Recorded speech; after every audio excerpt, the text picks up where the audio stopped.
First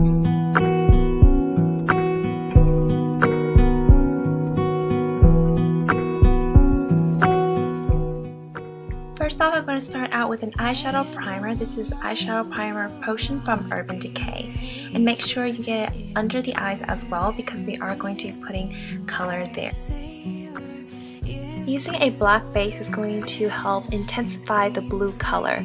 So I'm using Black Bean by NYX, and you can also use a black eyeliner or a gel liner. And all I'm doing is putting it really closely to the lash line and going up to the lids.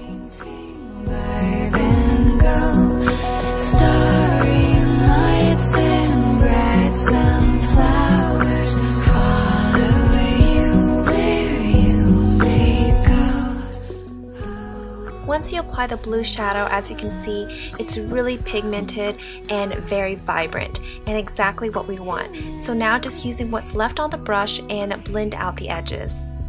And more each passing day,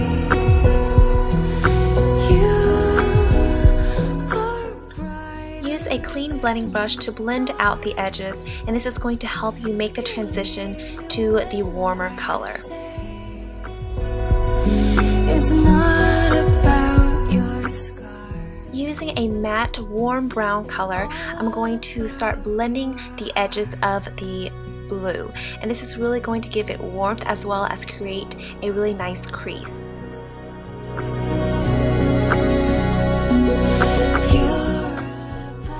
And because of all that blending, you're going to lose some of the blue color, so just simply go back and put on some of the blue again.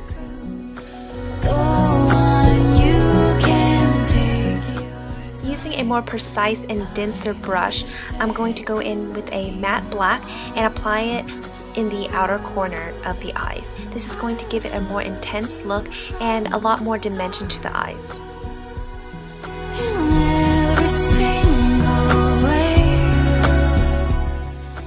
And again, going in with an intense black sticky base, I am applying a liner and then just smudging it, allowing it to connect to the top, and then applying the blue eyeshadow over it.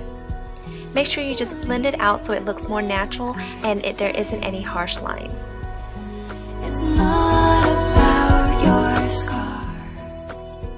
And when we're working with darker colors, there's always a chance that we're going to have a lot of fallout, so I just don't even bother putting on foundation prior to the eyeshadow. So now I'm just using a makeup wipe to really clean up the edges as well as pick up all of that fallout from your face. There is no me if I cannot have. And while my face is drying from the wipes, I am just applying some eyeshadow to my brows to fill it in. Of course, you want great frames around your eyes, so filling in your brows will really make a big difference. Unfortunately, this foundation is discontinued, but it is one of my favorites for photography, so I am just applying it with a buffing brush from Real Technique. And what I do is actually apply it all over my face by stippling it on in order to get a very even coat, and then I would actually buff it into the skin. This is actually going to give you a more natural look and much more flawless. Good morning world, it's nice to wake up to another beautiful blue sky day. The boys are still asleep in their drug rugs. We played our music way too late. I'm gonna run down and jump in. Usually when I wear more intense colors or darker colors on my eyes, I do this little trick where I apply the concealer all around the eyes. This way, it actually will not only intensify the look, but it also will help the eyeshadow stand out. Get your girl, stomp your bare feet. We can make the earth spin around and round and round. I wanna live my life with mermaids and poets. And this is definitely a good trick to use when you haven't had the chance to pluck or wax your brows. This is going to hide those little stubborn hairs.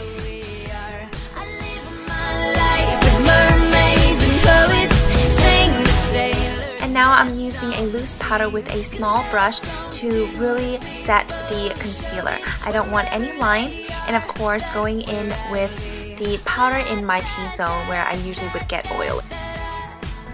I find that when I wear a smoky eye, the rest of my face looks less sculpted and kind of washed out. So of course going in with a bronzer is really going to help make the face look more flattering as well as slimmer. So I'm applying a cream bronzer underneath and then a powder. Of course you can go with either or, but I do love the blended look with the two.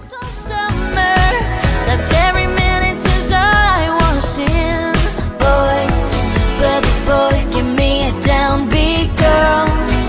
Good girls, stomp your bare feet. And now for the final touches on the eyes, I'm applying a really light blue color in the inner corner. This is going to really bring in light. And then now I'm applying a liquid liner on top in order to intensify the lash line and make it easier for us to apply lashes.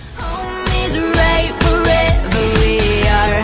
I live my life with mermaids and poets, sing to sailors and dance on the sea. 'Cause love comes to the people who show it wherever they are. That's where I'll be. I like to curl my lashes before I apply the false lashes. That way my lashes can blend really well, as well as going to help the application of the lashes be much easier. I'm applying my favorite mascara. This is the Maybelline Full and Soft in Very Black.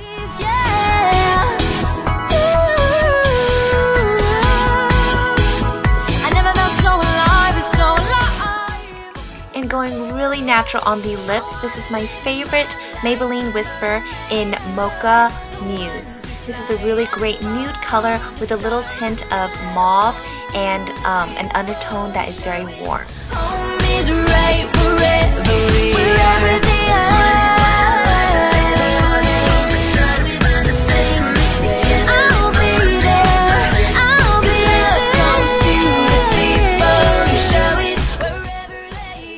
And that is it. I hope you guys enjoyed this tutorial, and of course, always come back for more.